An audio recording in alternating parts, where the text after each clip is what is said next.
The music that you've just heard invites us to arrive, to settle body and spirit, and to prepare for this time of worship and friendship. As an act of care for those gathered here and those joining us online, please silence your devices so that we may share this time in presence and connection. If you're visiting today, you're invited to fill out a card from the seat back and return it to the welcome table or in the offering plate so that we may extend our welcome to you.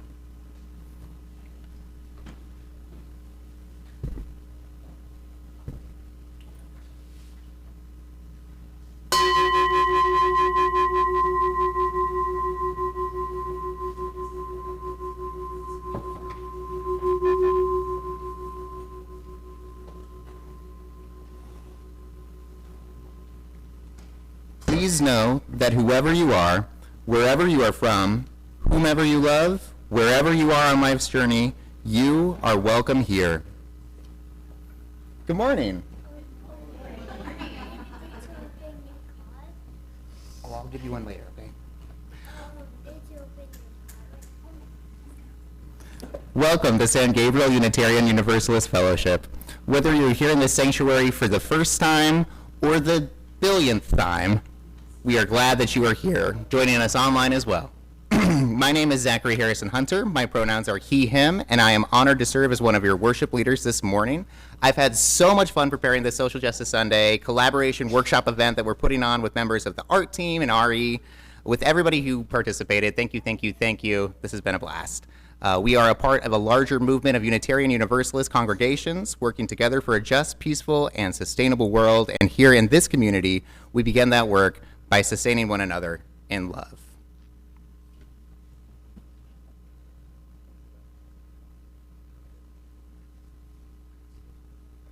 Good morning.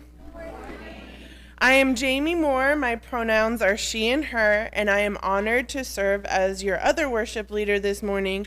Together, we will enter a time of word and silence, of song and spirit, as we shape this time of worship.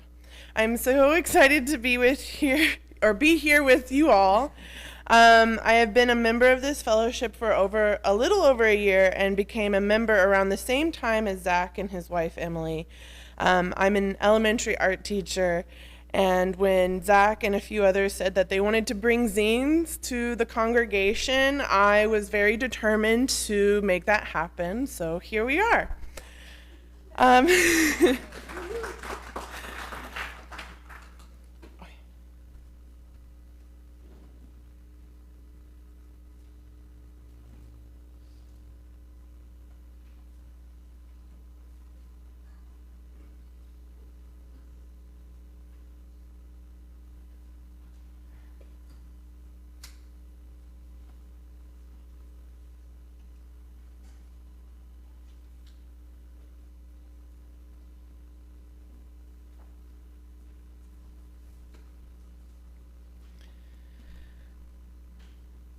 Please recite after me the words to light our chalice. We light this flame to remind us. Love is the center. As we grow and connect, mature and deepen, love is our center. When the light of truth burns all else away, love endures. Let us greet this day in song. Our calling in song is Gather Your Courage from the Singing Resistance Songbook, led by Candace White. The lyrics will be projected. Please rise in body or spirit as we join our voices to welcome the day and one another.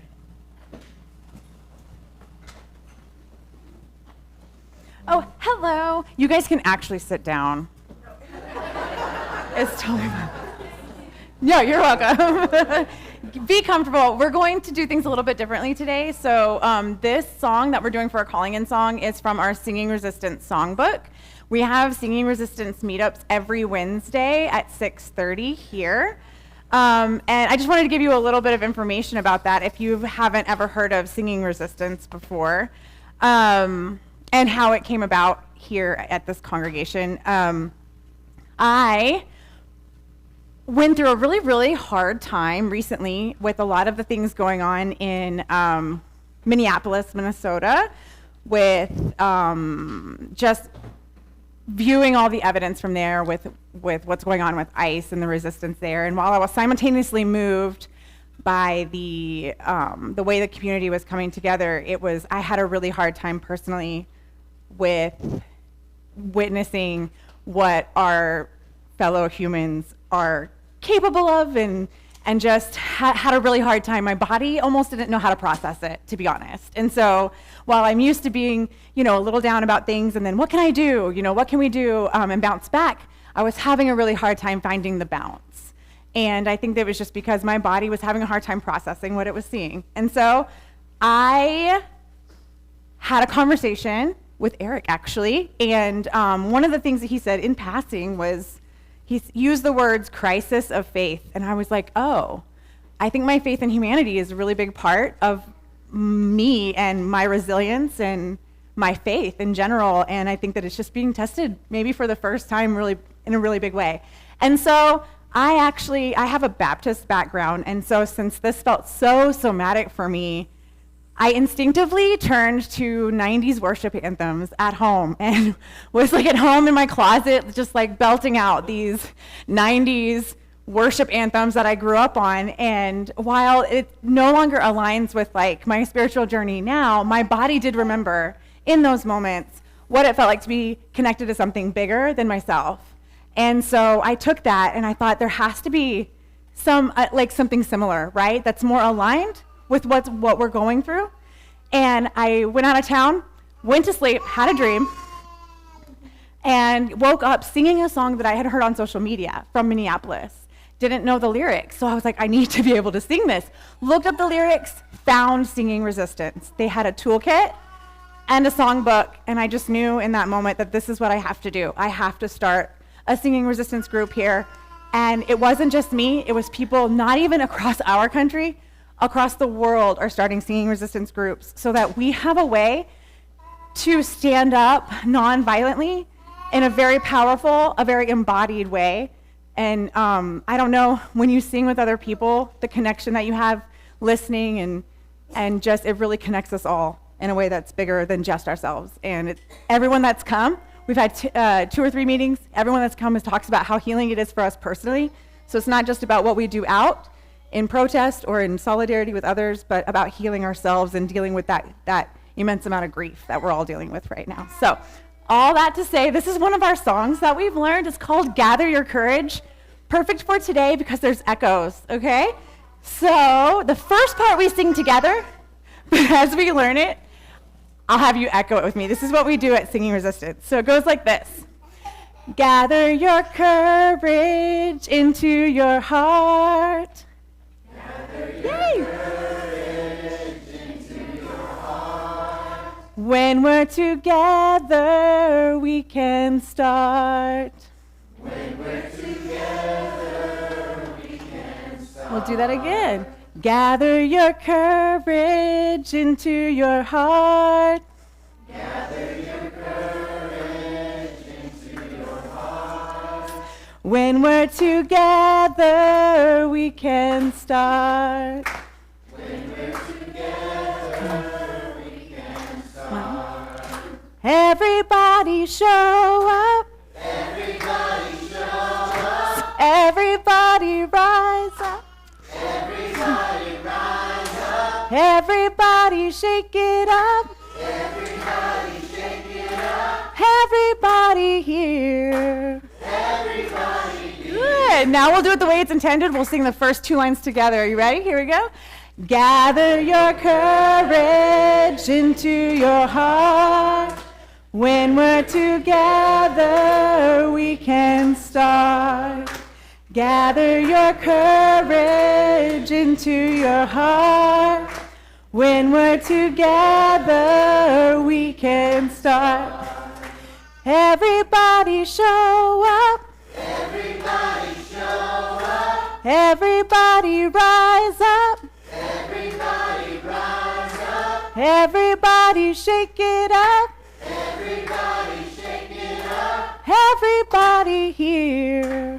Everybody Gather your courage into your heart. When we're together, we can start. Gather your courage into your heart. When we're together, we can start. Everybody speak up. Everybody speak up. Everybody stand up. Everybody stand up. Everybody zine it up. Everybody sing it up. Everybody art. Everybody art. Gather your courage into your heart. When you're together, we can start. Gather your courage into your heart. When we're together, we can start. Everybody write it down. Everybody write it down. Everybody sketch it out. Everybody sketch it out. Everybody pass it round. Everybody pass it round. Everybody here. Everybody here. Gather your courage into your heart. When we're together, we can start. Gather your courage into your heart. When we're together, we can start.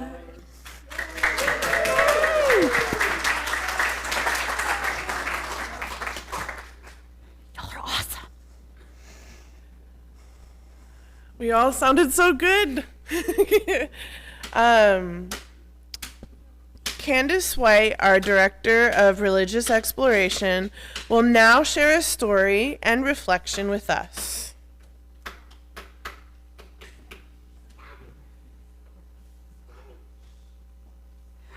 Okay, if all the youth want to come up here and sit with us for this story, that would be awesome.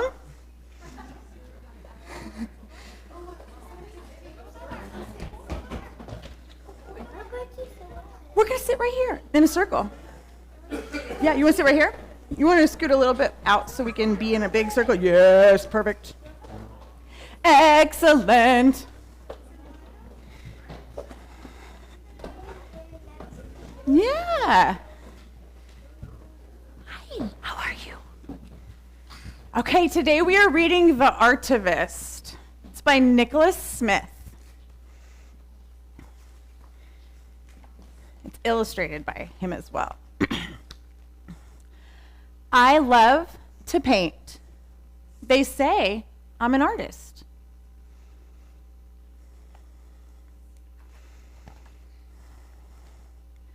I love to help my community, to seed goodness in the world. They say I'm an activist.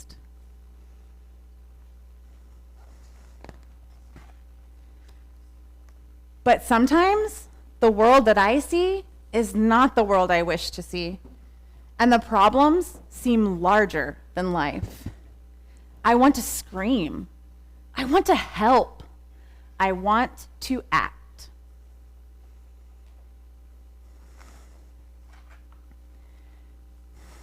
I want to hold up a mirror to the world and show everyone what isn't working right.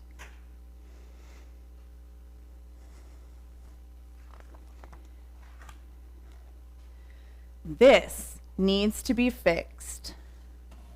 This needs to be fixed too.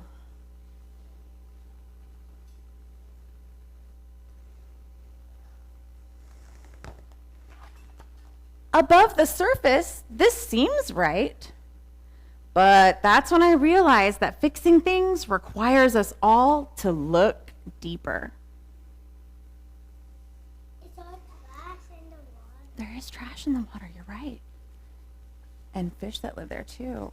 See how the trash got stuck on a sea turtle. Yeah. Exactly. All I can think to do is paint the problems and the solutions people can work on together. I think it's time to combine both parts of who I am, to take action with my art. It's time to become an artivist.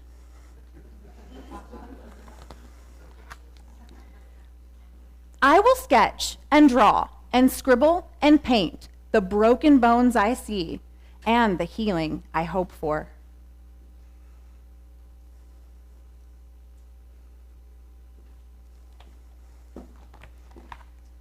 Until, hopefully, I open a few eyes to things that aren't working right. Or many, many eyes.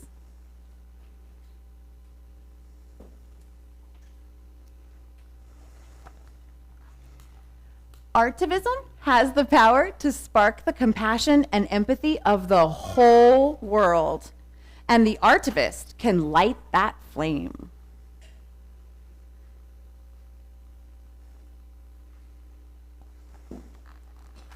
The artivist can inspire others to give back by painting what every person deserves.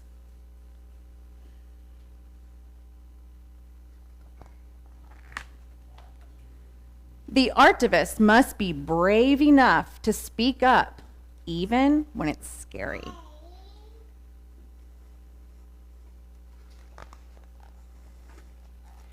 And humble enough to listen before speaking. The artivist is an ally.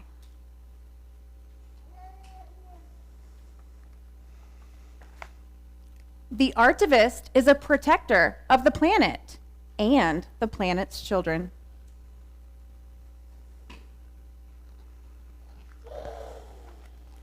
The artivist is a memory keeper, painting justice for all, especially all those who no longer have a voice.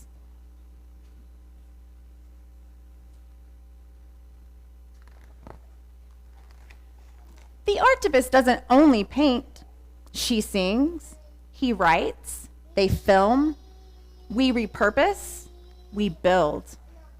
We bring awareness to what can be changed for the better so that everyone can take action.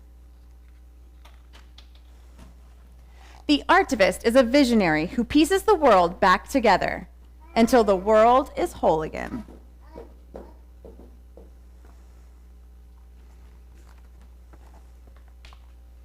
The artivist is you.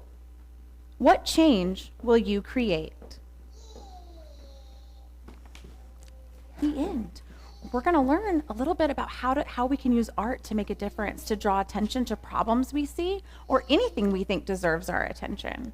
So I'm really excited about doing that today. So now we can go back to our tables and learn more, okay? Here you go. You want your back? You want me to hold it?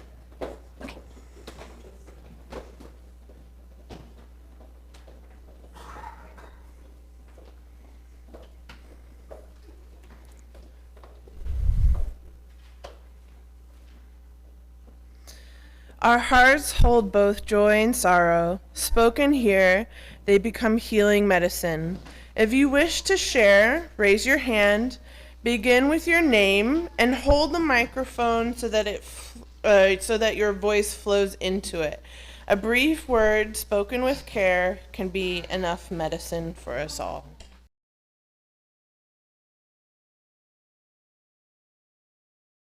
Thank you for sharing. For all that remains unspoken, this community holds you in love.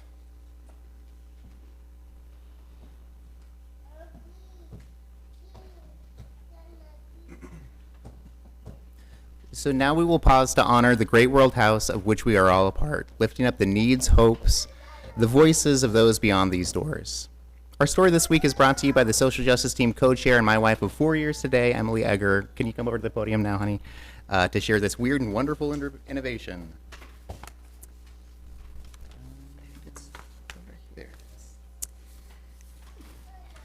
Okay. Scientists have created living computers powered completely by mushrooms. Researchers at Ohio State University have grown shiitake mushrooms in a petri dish, dehydrated them, hooked them up with some electrodes, and now it's a functional computer memory. This isn't a metaphor, it's an actual working memory that can switch between electrical states nearly 6,000 times per second. That's the same mushrooms in your stir fry performing as a fungal memory resistor, doing everything the silicone chips can do organically.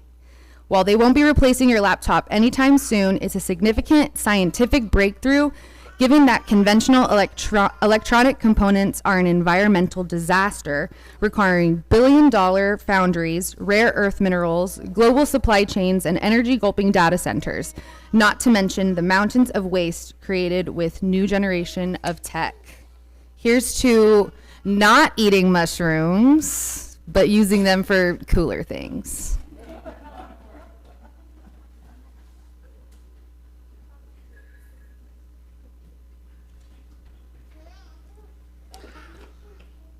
Our song of yearning is Be a Pain by Alistair Mook. As we listen, let this music transmute our propensity to judge into an unquenchable urge to act on behalf of justice.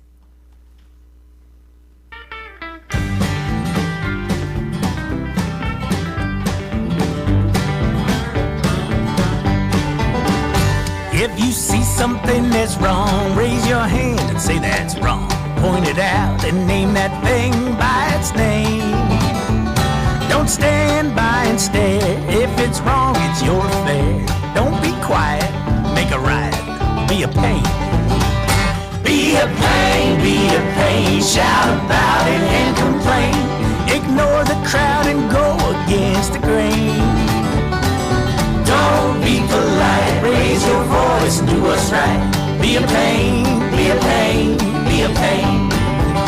When Rosa Parks sat on that bus, she chose to make a fuss. She chose to break the rules and take the blame. Her choice to sit and fight helped to bring on civil rights, because one strong woman chose to be a pain. Be a pain, be a pain, shout about it and complain. If they say you have to move, say I'll remain. Don't be polite, raise your voice and do what's right. Be a pain, be a pain, be a pain. Harvey Milk, he chose to run for the council board and won, even though folks said you can't because you're gay. One brave LGBTQ elected leader ran and knew you can change things if you choose to be a pain. Be a pain, be a pain, shout about it and complain. Tell them I won't let you make me feel ashamed. Don't be polite, raise your voice and do what's right. Be a pain, be a pain, be a pain.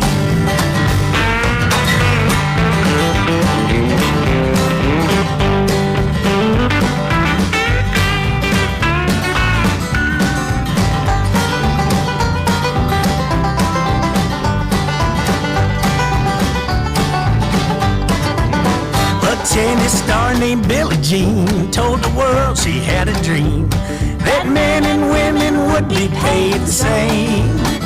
She refused to hit that ball till there was equal pay for all. She was a king because she was a royal pain.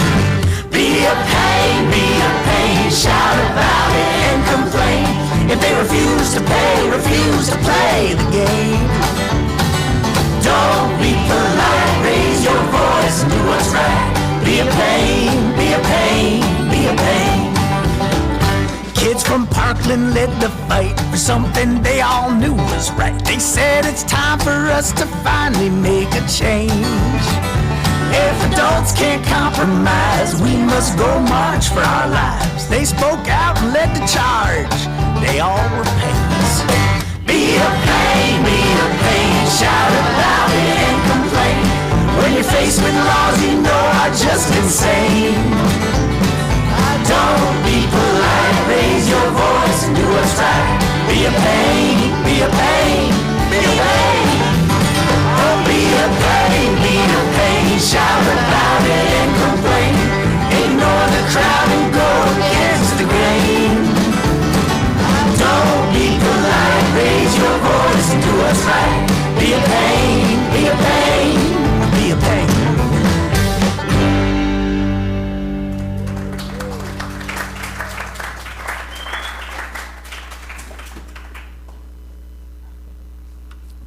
let us enter a still place within, opening our hearts and minds to receive this voice of wisdom. After the words are spoken, we'll breathe together in silence, and then we'll play a brief video and make some art and finish up service. Today's voices of wisdom come from two different authors, Ursula K. Le Guin and Bell Hooks. First, Ursula. Resistance and change often begin in art, and very often in our art, the art of words. Stories, poems, plays, zines. She didn't say that. They can't do the work of activists or legislators or armies, but they can do something else. They can show us what it's like to be someone else. They can make us feel justice or injustice. They can make the world strange again, make it visible again. And now Bell Hooks. The function of art is to do more than to tell it like it is. It is to imagine what is possible.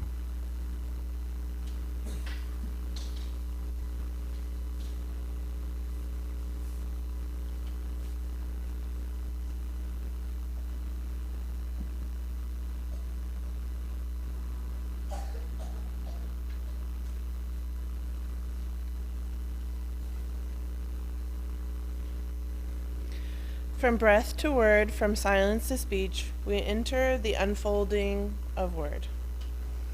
Good morning, friends of all ages. I want to start with a question. Have you ever complained about something?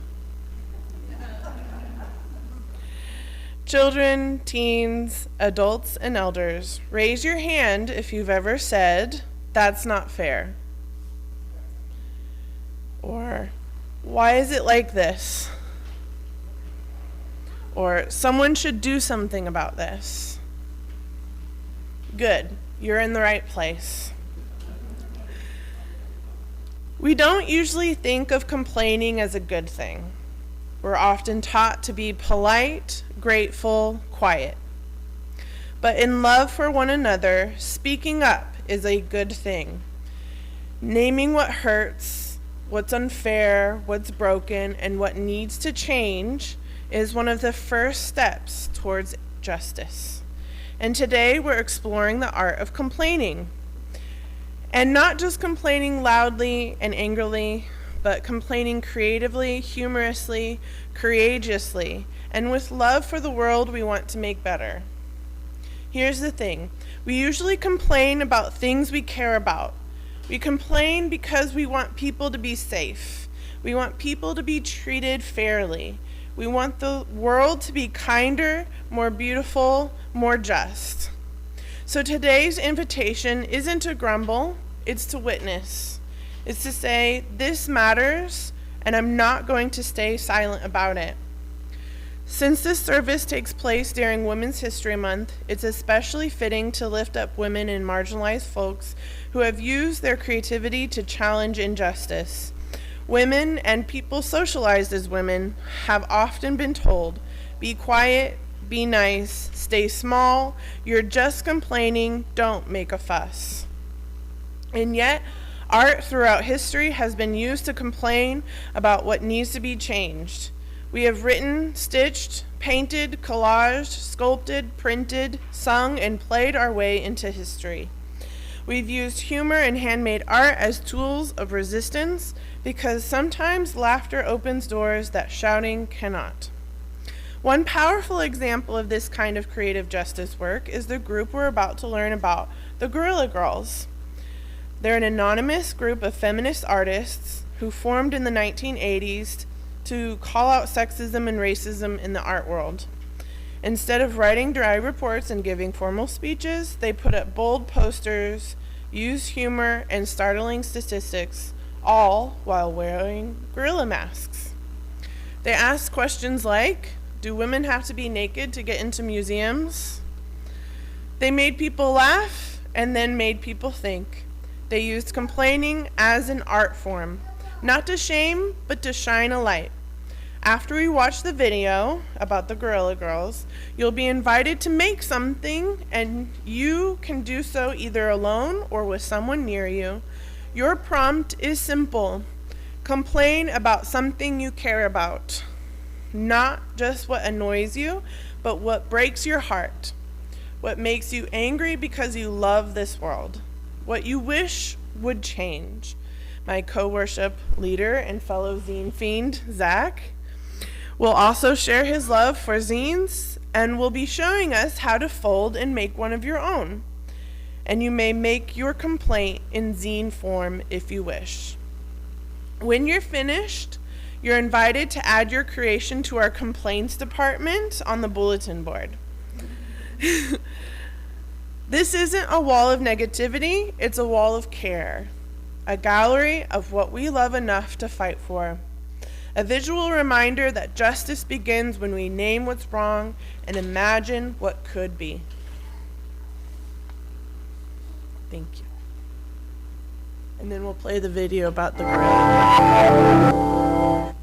We are in London today at Tate Modern to meet up with the Guerrilla Girls, who are currently operating a complaints department within the Tate Exchange space in the new Switch House building that opened this past summer. The Guerrilla Girls have invited the public to come join them in the gallery and post complaints about art, politics, culture, or anything you might care about. And the Guerrilla Girls are experts at complaining. They are an anonymous group of women artists who since 1985 have served valiantly as the conscience of the art world, using a wide variety of tactics to question and disrupt art world practices, and to expose sexism, racism, and corruption in our culture at large. They are also here in London revisiting their 1986 poster, It's Even Worse in Europe, with a new display at the Whitechapel Gallery based on questionnaires they sent to museum directors across Europe. They asked them about their representation of artists who are female, gender non-conforming, or from places other than North America or Europe. And the project aggregates these responses and shares new and revealing statistics. Playing upon the word guerrilla as in freedom fighter and gorilla the animal, the group members wear masks when in public,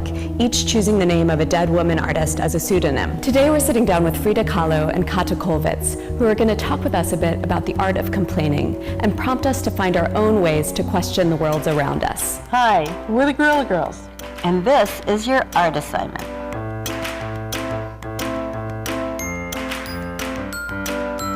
All right, so maybe basically a lot of us were complainers, but mostly because we saw so much injustice in politics, of course, but also in our own little world of the art world in New York City where we were artists. And we saw no opportunities for women artists and artists of color, and everyone was pretending that everything was okay. So we got this idea, let's do something about it, and let's use some new media-savvy techniques to break through people's ideas that whatever they see in galleries and museums is the best, and which we knew so many great artists who weren't getting anywhere. So we decided to blame one group after another. We had this idea to do a new kind of political poster. We had a meeting in Frida's loft of a bunch of colleagues and friends, named ourselves the Guerrilla Girls, passed the hat around to pay to print the first posters, and the Guerrilla Girls were born. It's more than pointing a finger at something and saying this is bad. We have to figure out a way to change people's minds about things. And we discovered that statistics do that, outrageous statements, and in the end, humor. If you can make someone who disagrees with you laugh, well, you kind of have a hook, in their brain, and once you're there, you just have an opportunity to change their minds. Your assignment is to think of something you really want to complain about. Then communicate your message in some unique, creative way. So John, I really think that you should just sit and listen for this one. Yeah, no, I agree. So if we think back through art history, we can really see a lot of art as various forms of complaining. You can think about abstraction as a way that artists are complaining about the way things had been represented in the past. And, complaining is really protest. And then that widens our consideration to all sorts of art, historical painting that thinks about war or inequities. But in thinking about what moment in history we're going to talk about here, I couldn't help but realize that I had a very handy resource for this, the Guerrilla Girls' own book, The Bedside Companion to the History of Western Art. And I'd love to just read you the beginning. It says, "Forget the stale, male, pale Yale textbooks. This is Art Her Story 101. And I've actually selected one of the moments in art history, or art her story, for us to talk about today from the Middle Ages. At the age of 25, Christine de Pizan found herself widowed with kids and a mother to support. She had been allowed an education, a rarity in medieval France, and became a copyist and writer to support her family. She achieved renown for her ballads, poems, and allegories, as well as her vociferous objection to the popular 13th century poem, The Romance of the Rose, which depicts women as wanton and immoral seductresses. She countered with her 1405 allegory, The City of Ladies, in which 3 women, personifying reason, rectitude, and justice, describe an entire city populated by strong, virtuous women throughout history. Told entirely by women and about women, her story used fashionable tropes and techniques to counter the prevailing narrative of women as illogical and inferior. Rooted in Christian morality, her work got away with its harsh critique of patriarchal society and highlighted women for their skills in discourse and peacemaking. Like de Pizan, the Guerrilla Girls have found their own mistressful way of complaining in their time. The question is, what's your way in your time, and how will you use the culture of now to voice your dissatisfaction and dissent? All right, so everyone's always said to the Guerrilla Girls, you're just a bunch of complainers. So when we were invited to do this some kind of interactive residency project at Tate, it suddenly seemed like a really great idea. Why not let everyone else complain? You know, we are complainers. We consider ourselves, you know, creative, kind of unique complainers, but it is what we do, and everyone has complaints. So we've invited anyone who wants to come to bring their complaints in, make their complaints, put them on the board, and it took about 1 day for all the places we have to put them to be filled up. And every day people are coming with more things that they just have to get off their chest. It's kind of a riff off the old idea of complaints departments in department stores. In a way, it allowed the consumers to sort of complain. Well, we're allowing, you know, the audience of this museum to, instead of come and be passive, to actually come and think critically about what they've seen, about what bothers them, and to really think about you know, how a lot of art comes out of complaints. It comes out of a very strong reaction to the world. You can't really think of a complaint as one thing, one time in a vacuum. One thing we've learned is that if you do one thing, put it out there, if it works, you know, you do one thing, you put it out there, if it works, you do another, and if it doesn't, you do another. So this is true for all of us. You can't expect one thing to make a difference, but if you keep doing it and keep chipping away, over time you can make a difference. Obviously, you know, we have a unique way of trying to find a new idea about an issue, combine it with some weird things that don't really belong there, so you wind up thinking about it in a different way. But there's so many ways to try to stop people from complaining. It's great to brainstorm with other people, identify a target, realize that you probably can't deal with a huge issue all at once. You can only deal with some small aspect of it. And then to think about who your target audience is, what would catch their attention, what would change their mind, and what components would change their mind. Usually, information is is a help, and if you can twist something around, you put out an outrageous headline, you back it up, and you try to do it in a way that you've never seen before, and then try it out on other people. Make sure that you're just not convincing yourself. Let other people test drive it. Say, just what does this communicate to you?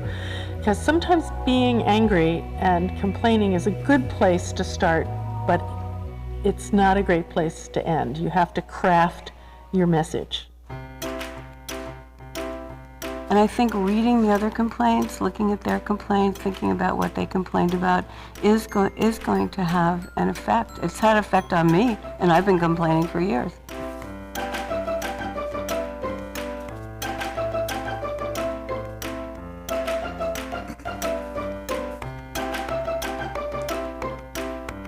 So that's the next portion of the service.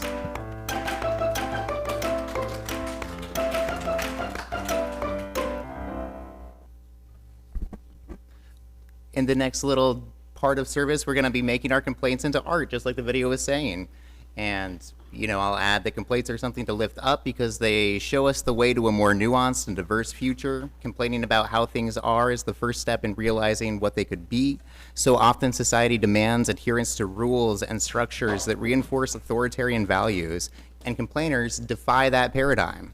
The natural spirit of complaining disrupts pedagogy, binaries, and challenges traditional understandings of right and wrong. To raise the next generation of critical thinkers, we will need world-class complainers. Complaints add chapters to the story of our collective reality, and without complaints, our shared experiences together are missing something vital, intuitive, and authentic. Stifled complaints can cause us to withdraw, to grow numb, to try not to feel anything. To feel each other's pain, to really get to know one another, we've got to be each other's complaint department. And to help facilitate that, my first thought was zines. Zines are what we're going to be holding our complaints in today. Zines are an informative, expressive, and analog form of communication from before the web that makes zines the answer to AI slop, to bot posts, to all the meaningless digital doodads out there in 2026 on social media. I mean, really, what's the point of all of that if the posts that we share feel inauthentic, feel cheap, fake? Zines, on the other hand, are concrete. They're easy to make, remake, over and over again until the idea, the expression, the complaint, whatever it is distilled and drafted to your liking. Similar to junk journaling and scrapbooking, zines can be highly customized, but like flyers or t-shirts, the medium is meant for mass distribution. So zines are really the papercraft for the people. They're cheap to produce, they're physically transmittable, and the short and sweet 8-page or less format keeps the information contained in each brief and digestible. Feel free to get started already if you'd like to use the supplies on the table to pour your passions into the paper. The process is catharsis. Elevate your gripes and grumbles to the level of art as your complaints become written reality in this fun format. Use facts, figures, graphs, humor, iconic representation, whatever you have in your arsenal to make big ideas fit in little books. If you just need to vent, or if you plan on starting a movement, zines are a great way to create and to share quickly without the need of cell phones, tablets, PCs, laptops, whatever. Circulate new editions, write us multiple volumes, fold next year's Valentine's or birthday card zine style. There's no wrong way to do it. Pamphlets, handouts, notes passed in class, all are primitive versions of zines. Their immediate production and intimate creation has made zines a powerful voice for countercultures throughout history. And this is another way that Women's Month connects with zine culture, and how making space for complaining now more than ever brings people into conversations that aren't just about saying pretty things that are pleasing to hear. We've got historical examples of the Bronte sisters in the 1840s who made miniature manuscripts to share their angsty poetry and their stories. 100 years later, in the 1990s, American feminists, the Riot Girls, circulated zines for the purpose of subverting the patriarchy and spotlighting sexism, to empower young women to share their voices and challenge the male-dominated punk music scene, giving rise to some of the most influential music of the genre. This Sunday, we have many pre-folded options available, as well as unfolded templates and even some blank sheets of paper for those of you brave enough and interested in totally starting from scratch. And I'm gonna do like a demonstration first on a big poster board size paper up here to show you guys how to fold it if you are interested in that part. Does everybody have a piece of paper? Are we already folding? Perfect. Okay, so this is the first fold that I usually do, and just imagine this is your paper in front of you. If you've already got a hang of it, feel free to keep trucking along. But I do hot dog style first, long ways. We go like this. And then I do hamburger style next, which is tall ways. Nice. And then we'll do one more fold in half, one more crease. Make this crease really good. And this is about the size of the finished product that you'll be making. But once you get it to this stage, it should be about an index card size pile of paper. Okay. Then we're going to unfold it completely. And you should see the 8 different sections. This is your front cover, this one's your back cover, and these all kind of become the in-between pages here. So now we're going to refold it again top ways, hamburger style. And we have facilitators who will be coming around as well to kind of show you guys how this is doing. But then the next folded part, not from the edge of the paper. From the folded part, you want to tear or cut with the scissors down that long hot dog style fold until you reach the second seam. So it's like a halfway cut. You got it. And then unfold it again completely once you've gotten that far.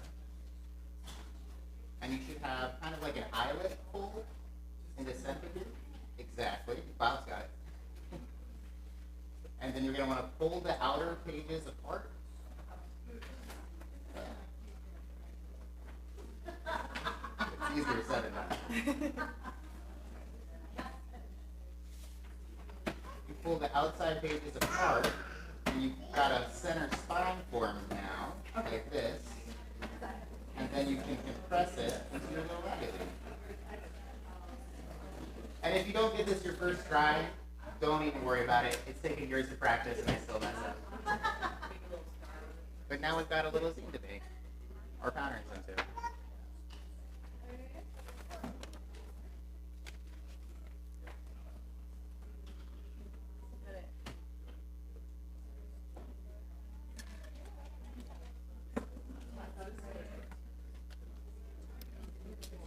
Huh? Not yet. I'll let you know.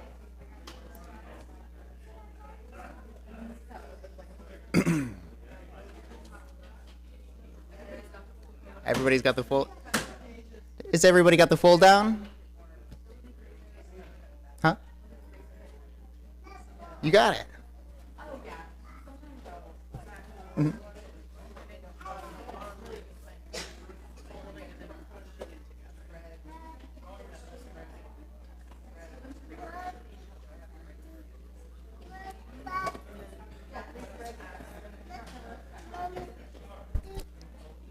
If anybody's having an issue with the folding, raise your hand. I'll send somebody to come assist.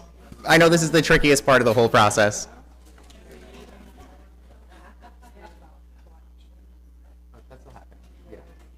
Oh, for sure.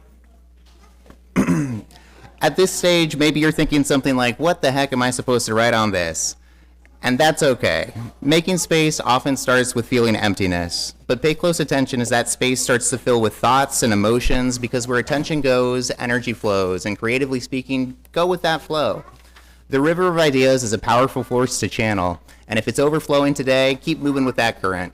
Ripples will form like waves, the same as registered complaints create pressure on systems to change.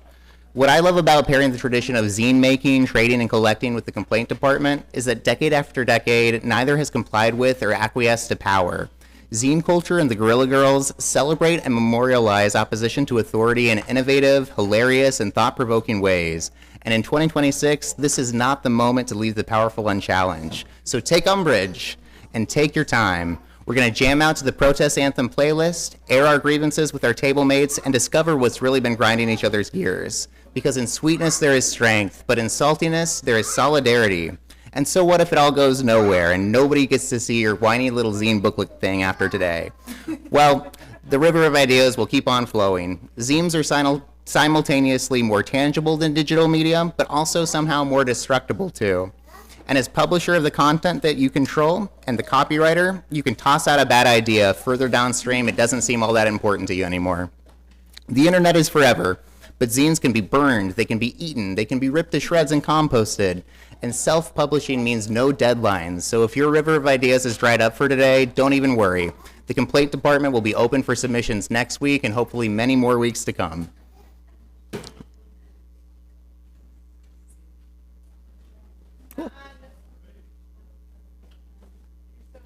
So we're going to take a couple minutes now and play some music and take time to reflect with this, be direct in these, seek to connect and speak with respect. Our facilitators will be circulating and they'll offer inspiration, artistic direction, help with the folding, whatever it is that you need, and then we'll return to the regularly scheduled programming. Maestro.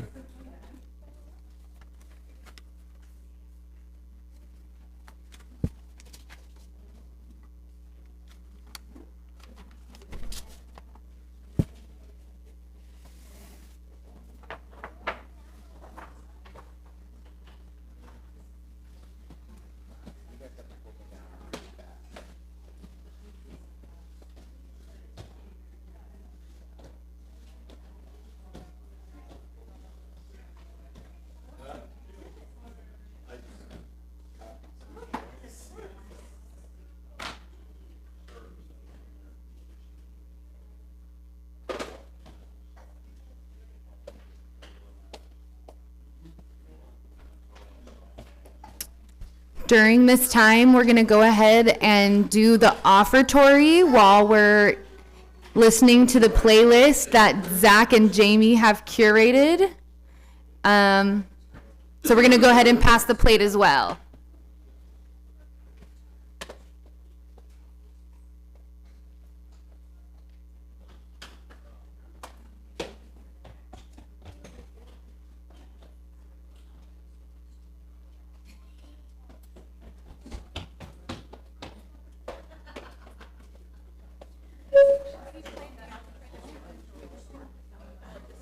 For you and me.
Don't you know, we're talking about a revolution sounds whisper. Don't you know, we're talking about a revolution sounds like a whisper. While they're standing in the welfare lines, crying at the doorsteps of those armies of salvation, wasting time in the unemployment lines, sitting around waiting for a promotion. Don't you know, talking about a revolution sounds Christmas. Poor people gonna rise up, get their share. Poor people gonna rise up and take what's theirs. Don't you know you better run, run, run, run, run, run, run, run, run, run, run, run. Oh, I said you better run, run, run, run, run, run, run, run, run, run, run, run. 'Cause finally the tables are starting to turn. Talk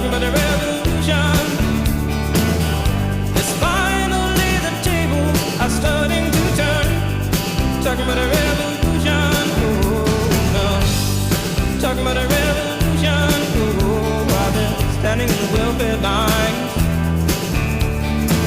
crying at the doorsteps of those armies of salvation, wasting time in the unemployment lines, sitting around waiting for a promotion. Don't you know, talking about a revolution sounds this way. And finally the tables are starting to turn, talking about a revolution. Yes, finally the tables are starting to turn, talking about a revolution. Oh no, talking about a revolution. Oh no, talking about a revolution. Oh no.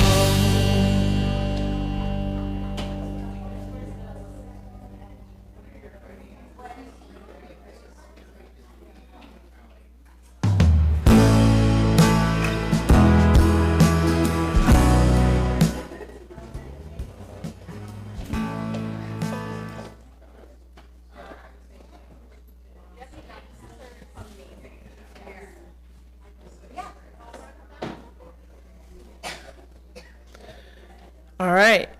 And now we return to this beloved house where our covenant lives in the announcements and invitations we share. Yeah. On Saturday, March 28th, 11 a.m. to 1 p.m. is a No Kings protest event at the Georgetown Courthouse. I do believe that the Singing Resistance group will be there, probably most likely. Also, like Candace, or I don't know, I might, yeah.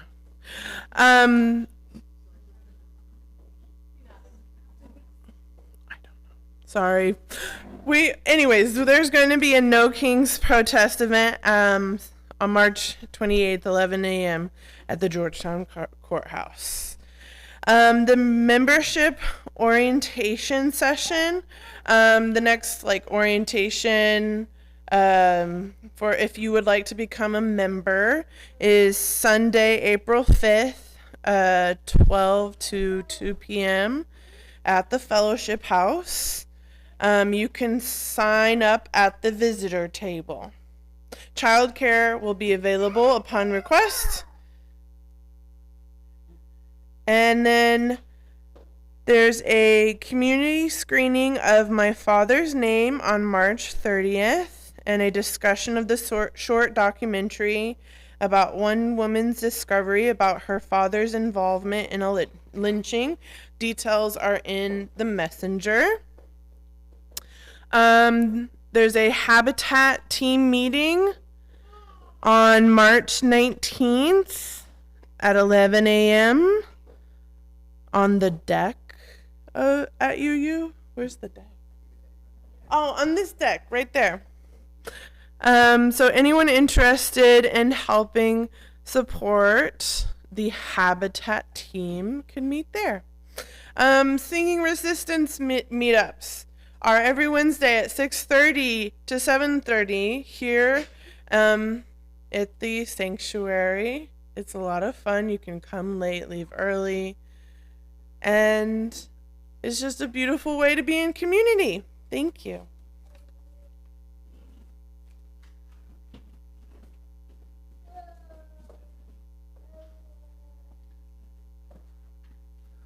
We close with words of covenant, promises we make to one another, to the world.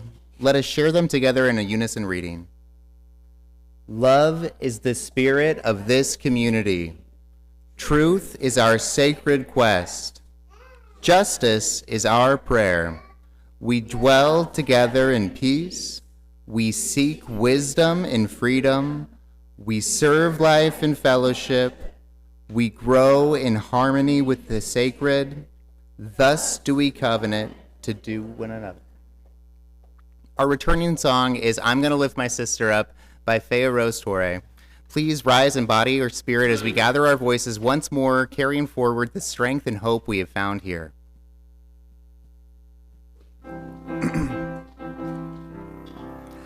I'm gonna lift my sister up, she is not heavy.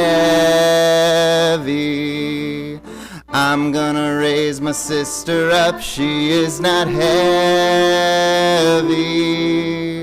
I'm gonna raise my sister up, she is not heavy. If I don't lift her up, if you don't lift her up, if we don't lift her up, we'll fall down. I'm gonna lift my brother up, he is not heavy. I'm gonna lift my brother up, he is not heavy. I'm gonna lift my brother up, he is not heavy.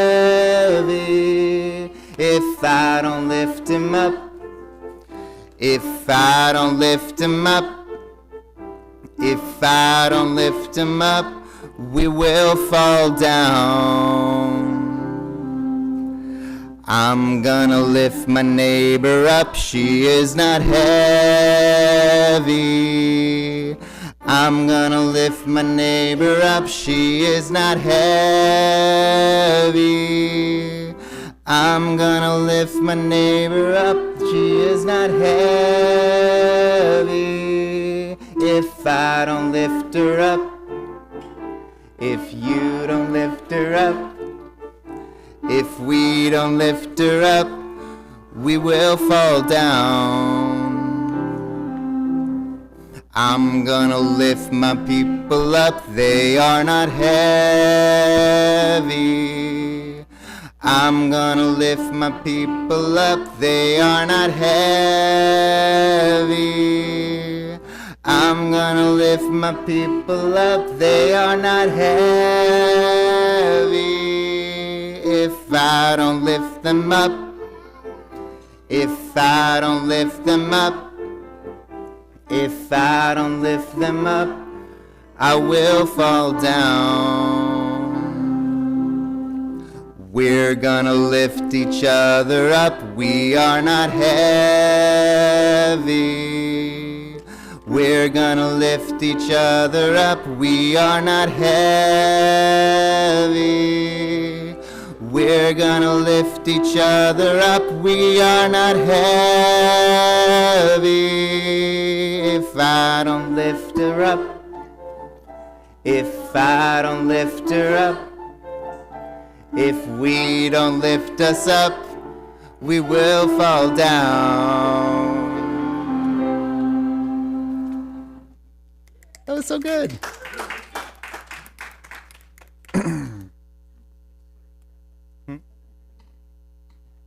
We learned that at First United a couple months ago at a nonviolent communication seminar. I love that song. It's one that sticks with me. I hope that Singing Resistance starts singing that one too, because it is drilled into my head at this point. Oh my gosh.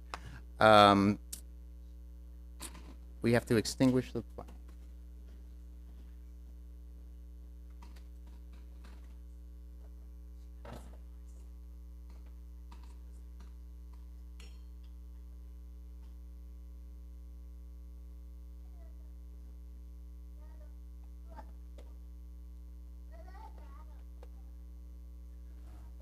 Please recite after me the words to extinguish the chalice. We extinguish this flame to remind us. Love is the center.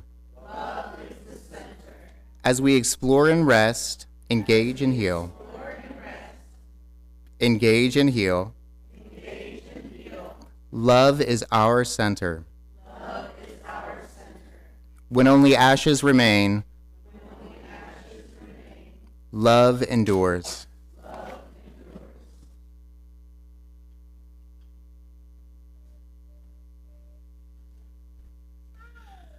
After the service, you are welcome to take any of the zines on your tables. They're there for you. Take them home. Any of the templates or anything else that are on your tables you can have. I offer you this blessing. May your thoughts be wise. May your lips speak truth. May your heart be open to love. May your hands be ready for service. and may your life join the great work of beloved community. Amen, Ashe, Om, blessed be.